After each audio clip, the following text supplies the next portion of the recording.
How's it going? Happy Wednesday. Allura, I see Allura came by. Hey, Allura. Thanks for coming by. Hope your stream is going well, and I see you're loving the new emotes. Little pugtato guys. I love them. Love them to death. So this is kind of we do this every Wednesday, and I'm gonna have to actually cut the music for this particular stream because I upload these to YouTube, and as you all know, there's licensing issues with adding music to my streams that is copywritten. So sorry guys, I can't have music when I do these, but I will have my music up for our later stream when we do a Fortnite PvE event at 7 p.m. tonight, which will be 8 p.m. Eastern Time. So today's focus, or every Wednesday, we do a writer's workshop, and that covers ways to improve your writing,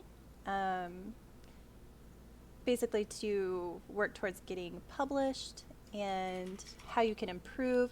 These are just guidelines, and trust me when I say not everybody follows these at all. You know, George R.R. Martin certainly didn't follow all of that. George R.R. Stephen King, you know what he says? He says, write. Just write. And they're definitely, right. Stephen King released Elements of Style too, but if you're looking for a good type of way to improve your stylizing for your writing, check out Strunk and White's Elements of Style, which is a traditional one. And then, gosh, the one that is for, let me see if I can look his up really quick, because I know Stephen King just released one. Let me see if I can look his up, because I know he just released it like last year or this year. Yeah, let's see what it's called. The Writing Style of Stephen King. No, that's not what I'm looking for. What is it called? He released one. You know what? It's on my Kindle, actually. Yeah, no, there's tons of rules to writing. Exactly, Octavia. Becoming a writer is learning about the hypothetical rules and learning when to break them. Exactly. Excellent advice. So you'll get different types of authors, obviously, and most creative writing teachers will tell you it's okay to break the rules, you know? Now let me see if I can find it on my Kindle here so I can actually give you guys the right one. I am prepared. Yay. I'm still on Bill Bryson. All right, let me see here. I got it not that long ago. I know it's got to be in here. There it is. It is literally called Stephen King, A Memoir on the Craft on Writing. And this has actually been rated a little better than Strunk and White. So they might actually change the curriculum on that. Kind of interesting. Now I'm reconnecting to chat. Just one moment. I had to look that up.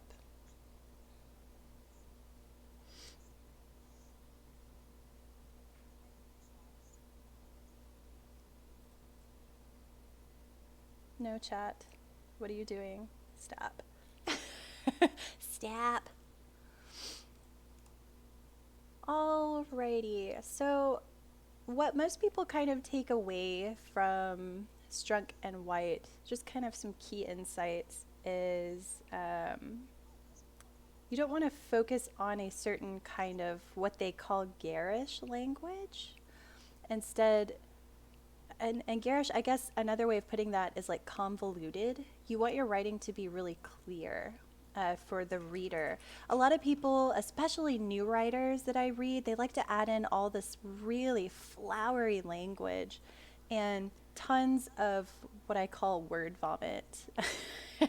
And it looks pretty and you think it's pretty in your head, but when you read it out loud, it might make sense to you, but someone reading the story is not going to understand your sense of humor right off the bat because they don't have, they don't have your voice, they don't have the tone of the story yet, and they're not really going to understand why we need to know all of these things. why you needed to take 5 pages to describe one particular situation unless you're building that up towards something they need to know later. Confusing, right? Yeah. You'll get a feel for it as you start writing more and more. And the number one thing I always recommend to all writers is to read. The problem with reading is sometimes new writers like to mimic other writers. That doesn't work. You need to write in a very clear voice and tell that story. You're going to implement some of yourself in that character. In every character in your book, there's going to be some part of yourself in that story. But you need to take a back seat, okay? As a character in the story, you can't place directly yourself in there. And I have written from the perspective of a main character that I just didn't understand. And that is a really good way to kind of, I guess, excel or get better at writing, is writing from the perspective of a main character that you literally do not understand their motivations. So the last time we talked about, or actually it might be 2 times ago, we talked about how to outline characters, their motivations, and that sort of thing. So, yeah, catching up with chat here. Yeah, uh-huh. Well, welcome, Octavia. Glad to know we have an editor present. We're not going to get into the nitty-gritty grammatical issues today. We're just going to talk about things that help with style. And that is certainly right. Flowery language doesn't always equate to flowing language. Books are the best teachers for writers. Yeah, exactly. Read as much as you can. Uh-huh. Yeah. Yeah, I love how he views writing because a lot of people get hung up in the I'm going to do all of this research or I'm going to research all these guidelines and things I should or shouldn't do. And that's not what we're here for. We're here to encourage you to actually start writing, which is why I love NaNoWriMo. You only get a month to write an entire novel. We're talking 50,000 words on average, at least 50,000 words as what their guideline is at NaNoWriMo. And it, a lot of their advice is just start writing, even if it doesn't make sense and you have to charge through an area, even if you have to skip around and write different chapters. Maybe you write beginning, a little bit of the ending, maybe you write the middle. The important thing is you write. And that's why they have those trackers on their website to keep you, motivated. Okay, well, I got to get to 1,000 words, or I've got to get to 500 words, or whatever your goal is for that day to get to that 50,000 words in a month. And that's why I love NaNoWriMo.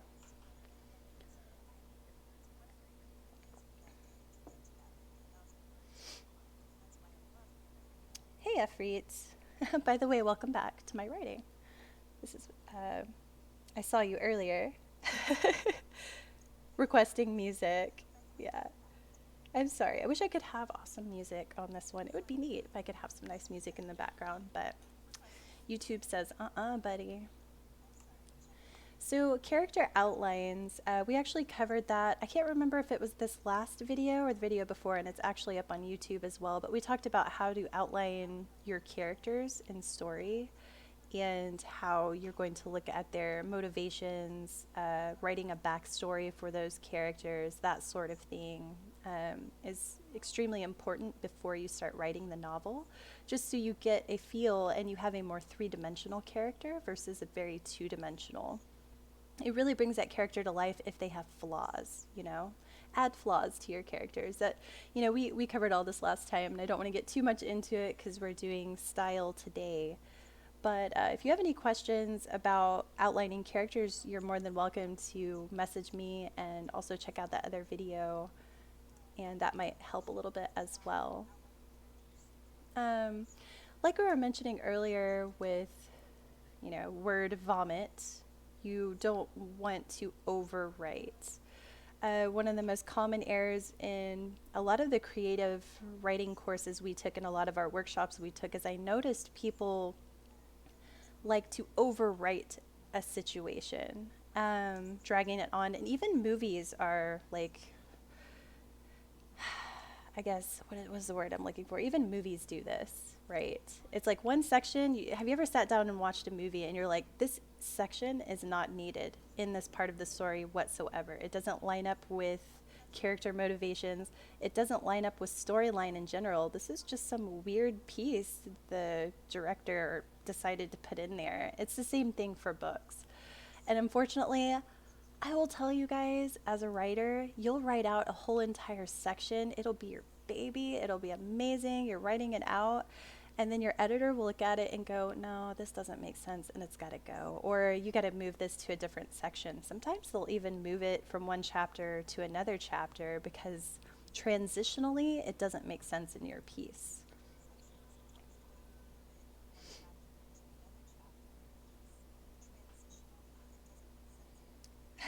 Okay, I will. While we're on the topic, a while ago, I built a custom outline for the ground up, and I like to offer it to any writers I meet. Yeah, we do have workshop sections. I like to put that in there for people that are asking questions. We'll save it towards the end. I usually try to stop around 4 o'clock. Sometimes we go a little under, sometimes we go a little over. But, just enough time for people to come in and ask questions that maybe they'd like to know about this in particular. Um, let's see what else we can add to this. I always make notes for myself before I do these because I don't have a lot of time to sit and really you know, write everything down. I really should, but I tend to make myself notes here that I can look at while I'm talking to you guys. Um, so I know it's a cliche that people tell you this, but using experience in your stories really help, especially if it's something you're familiar with or you know. To counteract that, also find experiences you don't know about and research them. So, if you want something to be believable in your stories, you need to have an experience that lines up with that. People can tell whether the author knows or the writer knows nothing about what they're writing about, and they pick it apart. I mean, I've read stories before where I'm like, have they even looked up how, chain of command works within police stations? I mean, they have detectives in the completely wrong scene. I mean, they don't know any of this. And it's kind of expected to a certain degree with fictional stories, that you kind of know what you're talking about. And it can go either way because the general mass might not know about, missions to Mars or something if you're writing a sci-fi book. Especially considering your genre is very important. If you're writing hard sci-fi, you better know what you're talking about because readers typically like really on point scientific facts to be put in there, even though it's a fiction story. The thing about it that's enticing to them when reading hard sci-fi is this is either technology that exists and they know about it, or it's something that could be a technology for the future and it could work.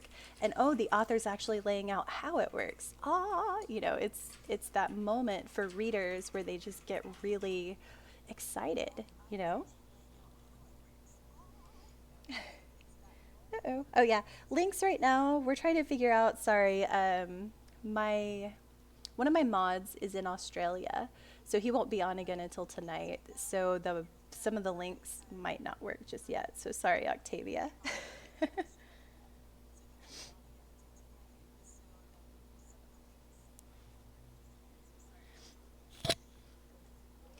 All right, so we want to use experiences as a springboard. It helps emotionally, your emotional growth to, what is the word I'm looking for here? For the reader, it makes kind of a bond. And for the writer as well, you start to really, it depends on whether you're character driven story or you're creating your worlds, your world building. And it just, it really, really helps push that along. It gives it that extra, bit of finesse to your stories, is using what you know. Okay, so one of the things I'm gonna say should be common sense, right? Um, and it is, but for some people they might not realize it, and that's, we all think differently. Use that to your advantage in your story. You're going to tell from your own unique viewpoint, your own perspective. If you're writing from, say, one character versus a whole bunch of different characters, you would write it differently, right? Because you could only see from their perspective. If you're writing from a more global perspective and you have several different main characters, this is where outlining comes in handy for those characters and how your style kind of comes about. Basically, you use your unique observations and the way you think to your advantage when people read that. Your voice comes out in your writing because they're reading literally how you view everything, how you view the world. And when you read most established authors, you hear that. You can hear that in their writing by how they just tell you how this world exists, how these people think. And even though each character might have their own unique perspective, it's still in the author's voice. Isn't that crazy? Because even when you're reading someone's writing, you're like, oh, that's Tolkien. Oh, that's King. That's Klein's. That's you're reading it and you're like, I know this. I know his style. Now this is something we touched on last time. Oh yeah. Okay, so let's pop over to chat. Sometimes I can get a little chatty and not pay attention to chat. So here we go. We've got hey, had one too many. What's up? So I noticed that in military movies all the time, whole platoon will start marching on the wrong foot, wearing medals wrong, etc. Yeah, I've heard that. I've heard that's a common complaint, which is why I think Clancy made it so big, because he knew everything. He'd been there, he'd experienced it. So a lot more people respected his writing because they're like, well, he's been there, he's been through it, so he understands it. Okay, Afreet, sorry about that. So, what would you do for a fantasy story? I'm not sure what you mean by that. Could you elaborate a little? Like, what do you mean?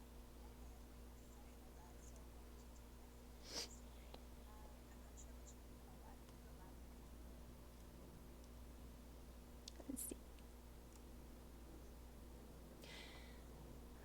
While we're waiting, we'll go ahead and address the senses. This is something we touched on with touched. This is something we touched on earlier about outlining and character development. People want to feel engaged in a story when they're reading something.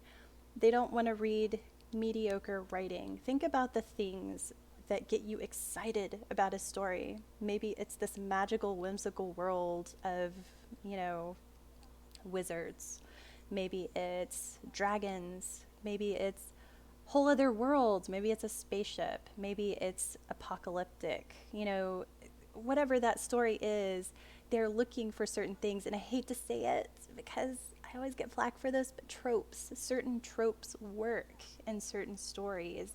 People like the love triangles. People like all sorts of things. And then you have the controversial reader that might step in and say, I'm looking for something different because I'm tired of the tropes. What it boils down to is this, every story has been told. And so even though we've told every possible story there is, it doesn't mean it's not still a good story, because you can spin that to really capture people's imagination. It doesn't have to be unique. Your story doesn't have to be unique. What it has to do is capture your audience. That's important. If I'm not like hooked by the first chapter, and that's me being generous, if I'm not hooked by the first 3 paragraphs of a story, I'm out. I'm done.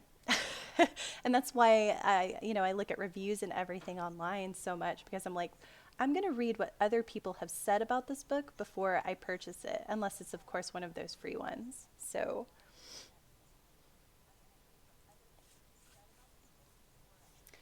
okay, there we go. Afreets. Yeah, exactly, Octavia. They take the stories and they alter them. Okay, so Afreet says, you said that you would study for situations with sci-fi use knowledge of technology. I was wondering what you would use to study. So if I was studying for technology or sci-fi, it depends on what type of sci-fi you're writing. For instance, if you're wanting to learn about time travel, if you're wanting to learn about um, maybe more about space, maybe astronomy, that sort of thing. You would look into maybe even what NASA studies. How does launching work? It really depends on how technical you want to get versus glossing it over. This all depends on what type of genre you want to write. So if you're wanting to just generalize it and make more of a sci-fi and say fantasy. Now fantasy is a little different because C.S. Lewis and Tolkien both kind of were at odds about how fantasy should be written. And a lot of teachers will tell you that. Because there's like high fantasy, which Tolkien had very specific rules about what is considered high fantasy, and he kind of invented what we know is high fantasy. Our elves, orcs, dwarves, the land that they're in, all world building. He really kind of painted that canvas for us. And so he kind of also had rules. I mean, he even came up with languages and everything to use in his stories. So if you're wanting to do something that is a little more broad, what you can do is maybe research just a little bit and then tastefully gloss over what you don't know. Maybe you don't focus on every startup launching sequence for when you're going into space. Maybe you don't, harp on rankings of each officer. Maybe you just say what each rank is. If you're not really familiar with military or police, maybe just look a little bit into it enough that you would be able to write it with confidence. Another really great thing to do is interview people that have been in the military that can certainly help. There's a lot of people that you could reach out to in the community that are more than willing to talk to you about their experiences and whatnot. And, you know, don't hesitate in asking them questions like, hey, what was it like? What were your experiences? Bring a recorder. Maybe if you're doing it on Skype, ask, hey, is it okay if I record this while we interview? Ask them if they'd like credit in the book. There's all kinds of great things you can do to keep them enthralled.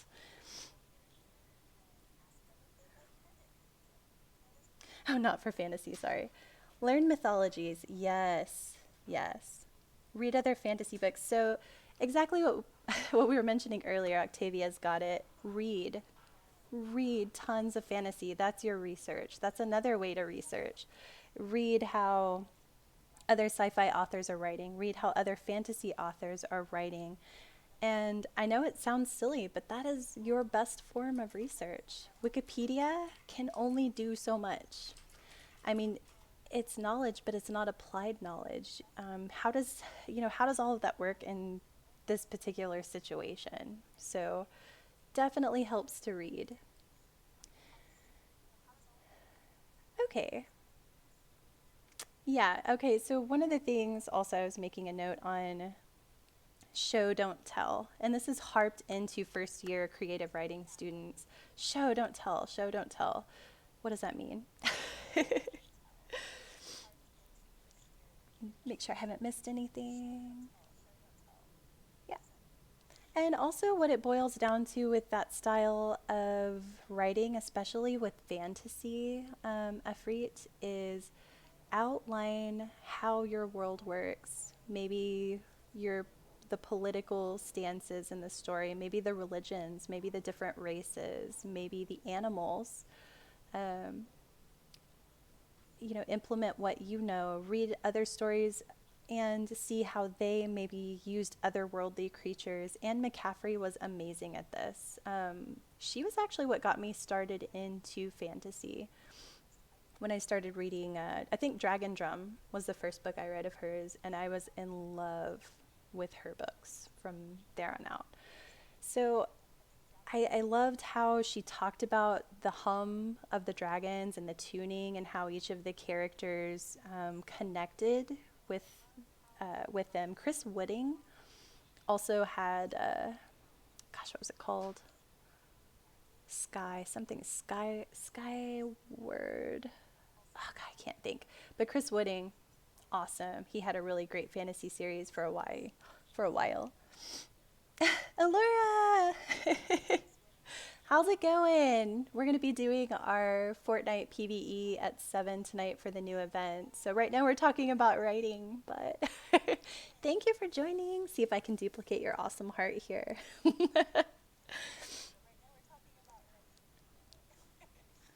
I'm here. I'm actually here. Okay, so what do you think of starting the story at the end? Okay, that is something that um, Tarantino is kind of known for doing that in his films. You can do it, but it would be way more difficult to start your story at the end and work your way back. It'd be completely convoluted. It would be something that you would have to really clarify and give a little bit of detail as to what's going on, but not too much. Actually, one of my sci-fi books that is I'm working on right now, I'm about 40,000 words in, so I'm close to ending it. And there is actually at the beginning of the story, it's kind of sort of towards the end. So I know where you're going with that, and it's possible, but let me tell you, it is a lot of extra work to start a story at the end. You have to do it well. I'm sure, my editor could tell you it's a lot of hashing through clarification issues. And if you give away too much at the beginning, people aren't going to want to read through your story. It's kind of like people that give little snippets of the story and they give away too much. I hate that with movie trailers. Like if they give away too much in the trailer, that's why I don't watch trailers anymore. I don't want to know. It's Pugtato! Pugtato! I love it. Laura. Sorry, guys, my throat. Okay, so show, don't tell. Um, so let's say if you're just using a simple line, let's see if I can find this one I found earlier. So like, if you said something like the roaring fire, that's completely fine. You can say something like that. Maybe you can say the smoke billowed to the sky. That's fine too. But it's, you want to talk about maybe how the fire is dancing from tree to tree. You want to evoke details about what's going on without simply stating it. Um, it gives people more of a visual to your writing instead of the roaring fire billowed up to the sky. That's great.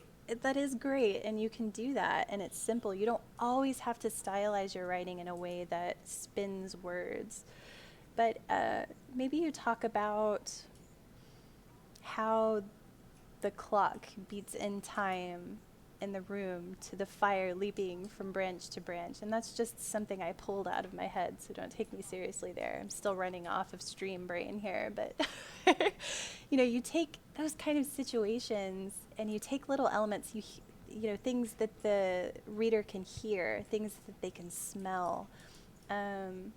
Use something that everyone can relate to, maybe burning wood, maybe the ashes in their sight, maybe the smoke dances like fog. There's so many different things that you could add in there that would really evoke a reaction that you want from your readers. You want to paint that scene. So what I suggest is don't do that style of writing all the time, but if there's a certain scene you want kind of like a cinematic in your book, you would really describe that situation well for the reader because you want them to sit back and enjoy what they're looking at in the story, really engage all the senses. Now, I'm going to say this first part and then we're going to counteract what we just said. So, you want to try to avoid cliches, but if you add cliches, which are things that sell typically, do them in a unique way. Like maybe this cliche happens and then something hilarious happens after that. Like it didn't happen like you planned it to happen. It's easy to fall into the trap of cliches, especially when you're uncertain about a certain scene or things that are going to happen. Just beware of it. I'll check chat for you guys. Just one second. Exactly. We want to tell action. Especially action scenes. And when I first wrote my first action scene, it was a lot more difficult than I thought it was going to be, right? So you're thinking in your head about maybe an assassin or something. You can't just say the assassin snuck up behind the guy and stabbed him in the face or, stabbed him in the back of the head because obviously it's an assassin, so you wouldn't see like the assassin from the front. You'd have to describe the situation, like how the assassin is thinking as that action is taking place. You have fast actions, action scenes where fighting and battle is happening, which means your sentences are going to read more fast versus sentences where it's building up to the action. Maybe you're describing your setting, like what type of setting are they in? What is the assassin thinking about before they come up and stab the guy in the back of the head? Hey, Beardo, what's up? Oh, Cylon, thank you. I don't know if your viewers would be interested in writing, but thank you very much. Thank you. Cylon, you rock. Thanks, Beardo. I really appreciate it. Thanks for coming by. Bye-bye. Bye. Okay, so as we talked about earlier with the details, I know I said to shy away from too many details, but the thing you want to remember is you need to be intimate with your details. It really enhances the quality of your writing when you're more specific about maybe descriptions. So this is kind of where your voice can also shine, or your tone in the story can also shine, because when you're setting a tone for your scene, you have like elements of weather, types of buildings the characters are in, there's so many, like weather, there's, what's happening in the scene beforehand, and just maybe the subtlest of movements, right? Maybe the main character that's an assassin, he would be able to have those twitch reactions because he picks up on every little thing in the room, every movement his prey is going to make. Maybe the main character of if they're an investigator or something like that, they would have a very keen eye. So think about not only how your main character would think, but how they would react or behave to a certain situation. No worries, Alora. No worries. So maybe there's a unique quirk that the character has that helps kind of, I guess, kind of like in Magicians, where each character has their own quirk in the story and their own, finesse attitude. Just by the tone of how the story is told from either the character's perspective or from the global perspective, like we talked about, and whether we're in first person, whether we're in third person, any number of things, we know based off of the tone that we've set for the story and by how descriptions even are in the story. So, by being more intimate with your details from that character's perspective, we're able to catch on right away what's about to happen.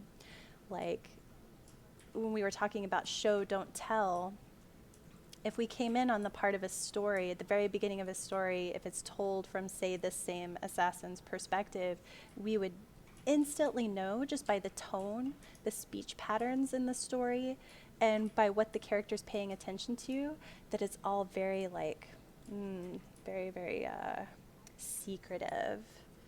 Very, very secret. Super secrets. Let's stop and see if anyone has any questions. Check up on chat.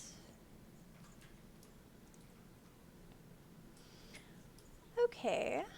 We also have turning objects into metaphors. So if you're looking for any sort of inspiration, a great exercise is to get your creative juices kind of flowing, is to turn random objects into, say, a type of metaphor maybe.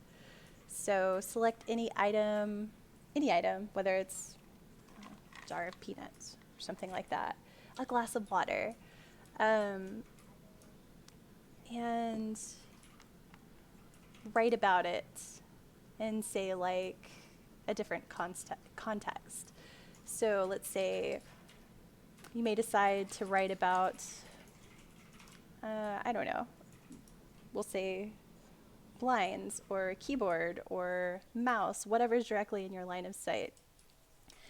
And maybe they have it represents the idea that we have control over maybe the darkness and lightness within each of us. So maybe we literally have to open the blinds to let the light in. Maybe we draw the blinds to bring in darkness. They're situations that are metaphors for the reader that are like, oh, I know they just said they're closing blinds, but it literally means it's ending a chapter in that person's life, if that makes sense. Um, One of the things that is also super important is creating a strong voice within your characters. So when you're reading from a main character's perspective, typically you don't want to create very boring Mary Sue type characters, which is like your classic protagonist. I'll save you, that sort of thing. That's boring. This character needs to have a strong voice for the reader in not a like in your face dickheadish kind of way, which absolutely you can have a main character like that. Um, and then there's books like Drive, where the main character doesn't really talk much at all. Um,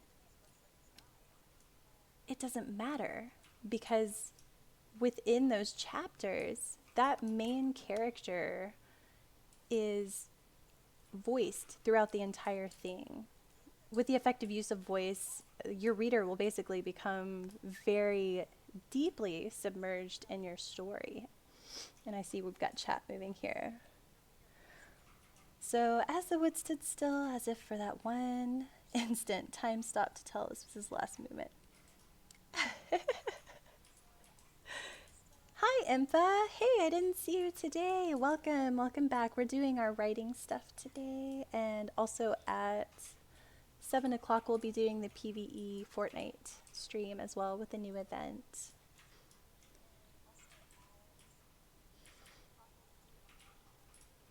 Let's take a look at as the wood stood still, as if for that one instant time stopped to tell this his was his last moment. How is this, and how would you improve it? So that's going to be something that uh, you probably want to talk to an editor, or if we have like specific days for, say, like putting your writing up in chat, or we could link to it. We would probably set that up. I'm working towards getting on a stream where we can sit there on Discord and we can actually talk about ways to actually structurally improve our writing as well by sentence structures and that sort of thing.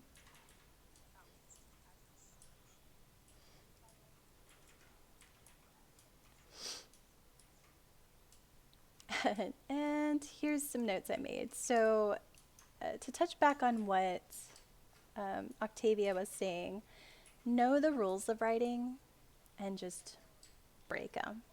Just break them. Because effectively, there are no hard rules to writing. What's most important is that you read and you read the genres you want to write or just for enjoyment. And the second thing I'm going to tell you that's most important that all of you know is write. Now, what's important to focus on as a new writer or someone that potentially wants to be published, you need to either, one, get yourself an editor and actually pay for someone else to edit. We're not talking going and getting your friends to do it for you. We're talking a professional level editor, especially if you are wanting to self-publish. It's very important, especially with all of the competition out there now. There are literally millions of people that write books, millions. And a lot of them are turning to self-publishing because it's a way to instantly get your work out there and you don't have to go through the fuss of publishing. However, we still have some stigmas around self-publishing even in 2018. If you're wanting to go the published route through a publishing house, I would suggest going through finding an agent. And even though I'm going through a publishing house, I still got myself an editor before sending it to an agent along with my query letter. And query letters are very important. We talked about that in our second writing workshop stream. So if you're curious about that, I gave you guys all the info for the query letter and finding an agent. There's lots of helpful information on finding agents there and websites to go to as well. No worries, Afrits. Thank you. Have a great day.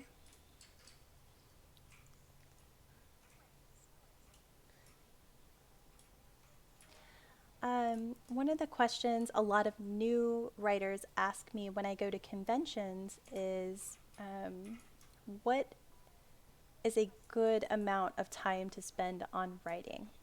I'm going to answer that with a question. How much time do you have to devote to your writing? Most people in this day and age don't have time to sit for hours and write unless it is their career. And most people have to have a day job for a few years before they can use writing as a career. Don't write to make money.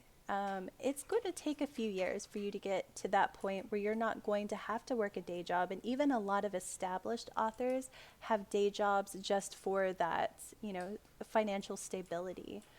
I will tell you what was a perfect amount for me when I was going to school and I was working a full-time job. Thankfully, I graduated, I guess it would have been 2016. I graduated in 2016. And I wrote about an hour a day, sometimes less. Sometimes I only had 15 to 30 minutes to sit down and write, but that's okay. Even if you just take 10, 15 minutes a day to sit down and write a little bit, write a half a chapter, that's fine. But what's important is that you write. Okay, go double check my notes. So we already talked about straightforward language. Make sure that your language is clear and you use simple words. Simple words are okay in stories. Trim long sentences. We talked about that.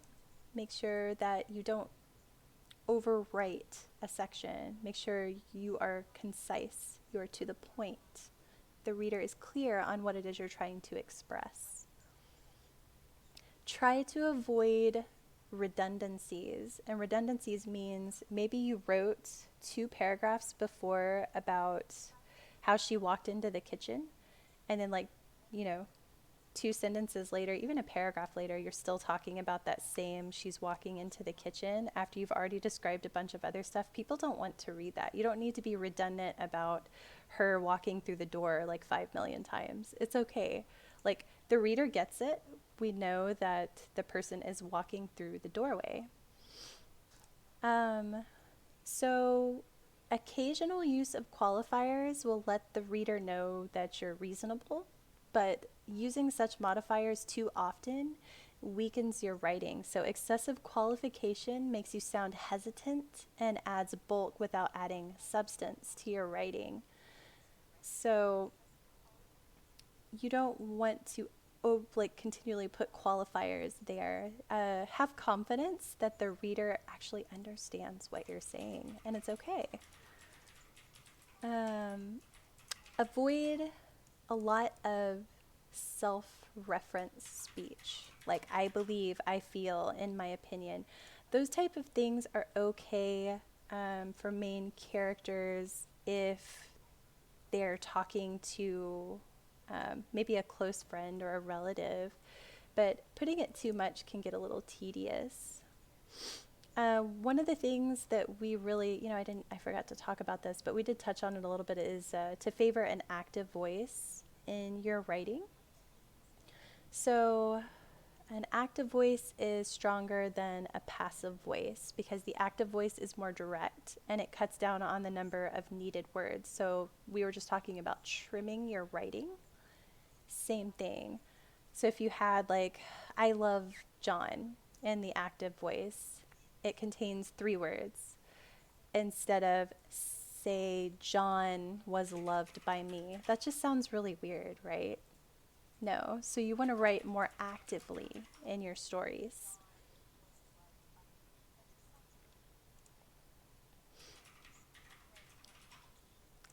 Okay, so another one that we're going to go ahead and add in there is be specific with your writing.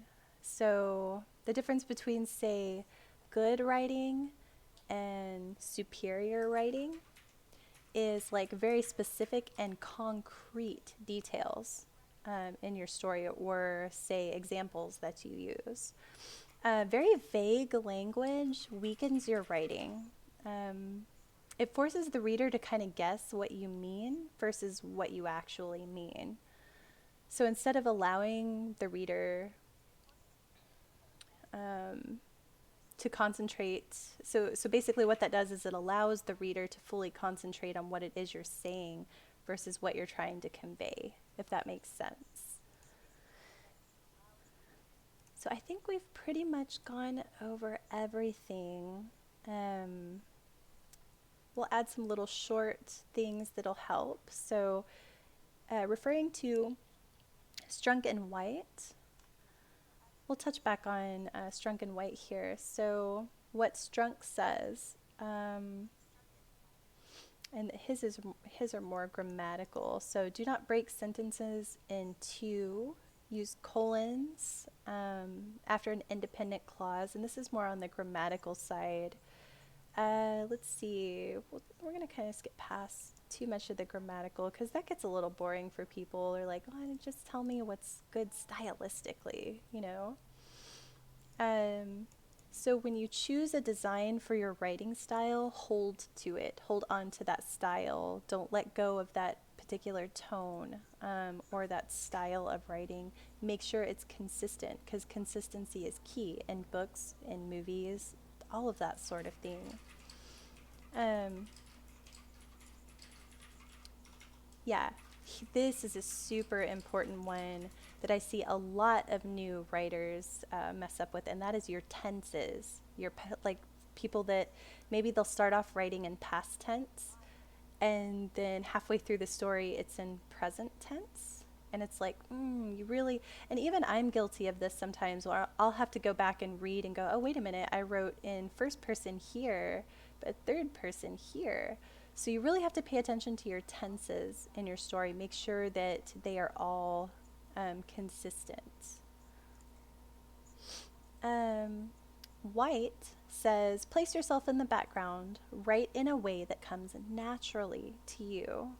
work from a suitable design, just like he's corresponding with what Strunk is saying. Um, Write out a draft first. This is coming from me. Write out that draft and then go back and revise it. Okay, so make sure you get your draft completed before you go back and you revise it, because I promise you it's going to be more effective that way versus writing, going back, editing, going. And a lot of newer writers do this because they're like, oh, I don't like this section. It's not perfect. I got to fix it. No, just write it. Just get it done. Write it through. Don't worry about it. There's going to be mistakes. Do not overwrite. Do not overstate. Avoid the use of qualifiers. See, even White says this as well. Let's see. Use orthodox spelling. Now, this I don't entirely agree with. You can technically change certain spellings if you're in a new type of situation, if you're in a different country. I mean, if I'm reading something from Britain, I'm not going to not read it just because looks like color to me or something like that. That's perfectly fine. I don't think that is a strict no-no, but I think a lot of people prefer the orthodox spelling. So just kind of know your audience and who you're writing to. It says, do not use dialect unless your ear is good. And if you're going to use a dialect in story, again, do your research and know if your reader is going to be able to understand that. They're going to be able to understand that dialect that you're writing. Avoid fancy words. Oh my goodness. I can't tell you how often I've seen this before where new writers they want to use this big fancy word they found. I want you to think about that from a reader's perspective. Unless you are reading a story that, say, is very, very flowery in language, maybe it's past, somewhere around the 16 to 1800s, any of that. I mean, that makes sense to make that speech different, and you've done your research. But a lot of big, fancy words are going to kind of go over people's heads. And I know a lot of authors, pride themselves in researching books and studying them and going through the dictionary. But the thing is, your reader's not going to get it. If they're going to have to go Google every other word in your book, it's going to really turn them off. They want to be able to understand what they're reading. So, I'm not saying dumb it down. I'm just saying don't use very elaborate words. Don't put your opinion in stories, okay? Take that back seat again like we talked about before. Don't put your opinion in a story because it starts getting too preachy for the reader.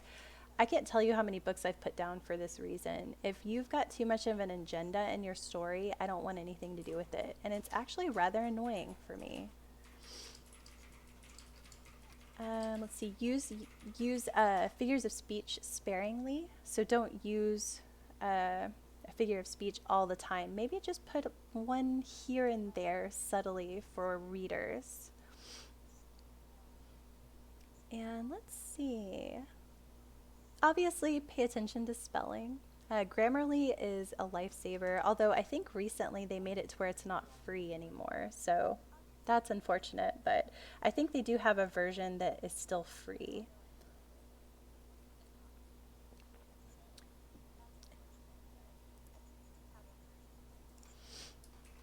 Okay, guys, we've come to the end here. If any of you have any questions, feel free to ask. We're talking about style today. We're going to start setting up days where you guys can hop on Discord and you can ask questions. So we'll just have a general questions day. Maybe we say once a month or once every couple of weeks where you guys can say, hey, what about this? And, we can hop on that channel on our server on Discord. We can talk about it. We can go through Skype, whatever you guys would like to do. And find out more because I'm here to help you guys. I generally write somewhere between 1 to 2 books a year. It really depends on how busy I am. Most of you know me as a PvE streamer, but I also write books. I also create audiobooks, that sort of thing. And I can add that. Berwin. I can add that in chat here if you'd like to check out mine as well. Hey, Berwin, what's up? So these are going to be my audiobooks that I create. I like to do them with sound and everything. I released all of them, most of them for free. From here on out, I'm going to actually make them available to my subscribers, but I'm not going to be able to make them free because they take anywhere from 12 to 48 hours to create, because we do sound effects, we do music, and it's me reading my stories. So it's really time intensive, and as much as I would love to just keep giving that to you guys, I'm going to have to also take care of myself. So I fought it every step of the way. I kind of wanted to keep releasing them for free, but I can't do it anymore. My editor's getting on to me for it. So hopefully we'll have those up on Audible. I'm working on Audible version of Hell's Gate currently. So we've got interesting sound effects going on here. Oh, hey. Hey, Joey. Hi. Baba. Happy Wednesday. How's it going? Oh, hey. Supernat. What's up? What's up? Thank you. Thank you so much for the bits and all the support and everything. I super appreciate it. Thank you. Thank you. How's it going? It's too early. Everyone says it's too early, man. It's too early. Oh, it's the pug. It's the pug tato. How do you like the new emotes? You like them? Pretty great. I love it. I love potatoes in general. So really, really great.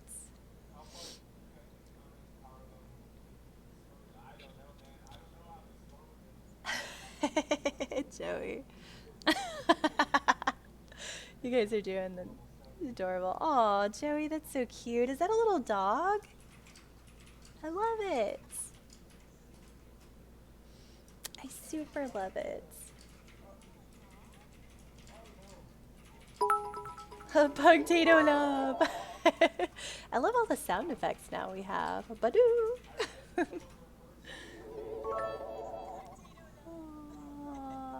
Thank you, Alora. Alora's still here. What's up? You guys have any questions about style? We've actually gone just a little bit over, but that's okay. I'll wait just a few minutes and see if you guys wanted to know anything else.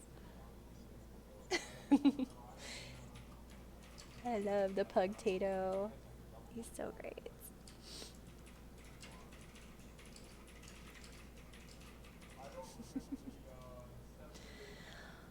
All right. All right.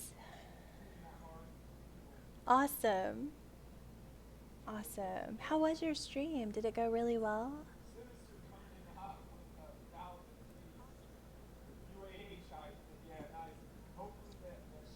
That feels good, man.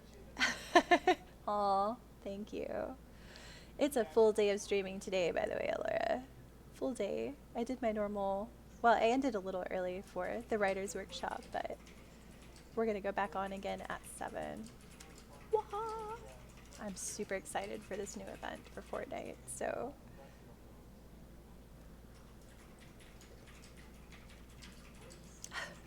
Aw, you guys. Stop it. Stop it. You make me turn red.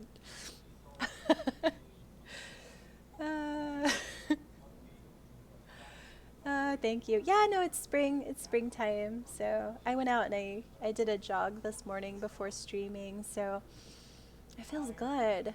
I like to get out and go jogging. That's about my only time I actually get out is when I go ride my bike in the morning or I go for a jog, a jog. So feels good. Feels good, man. Exactly. All right, guys. Well, that's it for today. We'll be back on at 7 with our Fortnite PvE. See if we can get us some closing musica. the closing musica. Just gonna head out. I really wish I could play music during this stream. Darn it. Because, yeah, that would be awesome.